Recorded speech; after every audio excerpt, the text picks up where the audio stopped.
This is Blog the Art Blog, a discussion of taboo, controversial, and singular topics. I am the keeper, David J. Landry.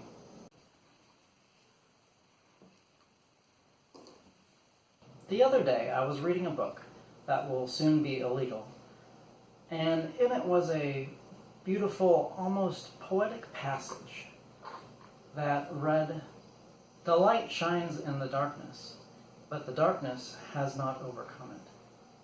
What stood out to me was the phrase, "The light shines in the darkness." Reading that made me think of how we have determined the speed of light, but not the speed of darkness. What is the speed of darkness? Can it even be measured? When you turn off a light, darkness is instantly there. Almost as if the darkness doesn't go away. It's there underneath the light, always present. The light travels, but the darkness doesn't have to. From there, my mind went into art mode, as it always does. I thought about how when we create visual art, we start with light and we put darkness on top of it. With a few exceptions, this is how art has always been created. The artist starts with a white canvas or a white piece of paper and adds a darker medium on top of the white canvas or piece of paper. Whether it is painting or charcoal or pencil drawing or photography prints, the process has always been the same, putting darkness on top of light. In art, the light is always there underneath the darkness. Unfortunately, this is contrary to the natural order of the universe. Why are we fighting against the way that light and dark naturally interact with each other? In fact, if you have ever read an ebook, then you know that it is much easier on the eyes to read white text on top of a black background than it is to read black text on top of a white background.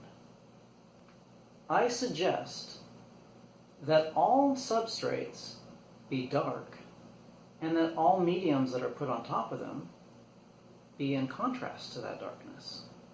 That all papers and canvases should be dyed black, and all the mediums, such as paint or charcoal or pencil, toners or inks, should be white or bright colors to go on top of the blackness. And yes, this includes printers like inkjet printers. I believe that being more in tune with nature, this will make the creative process quicker and easier and make the viewing experience more natural.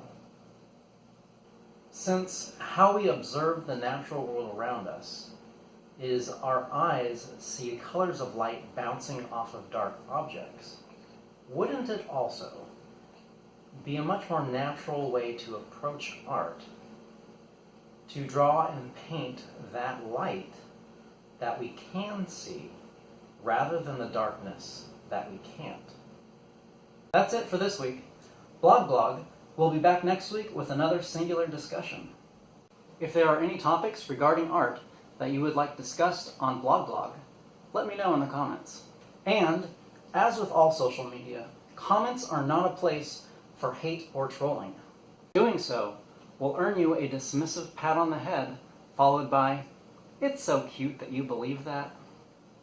Until next week, remember, no matter what color you paint them, the trees are unhappy.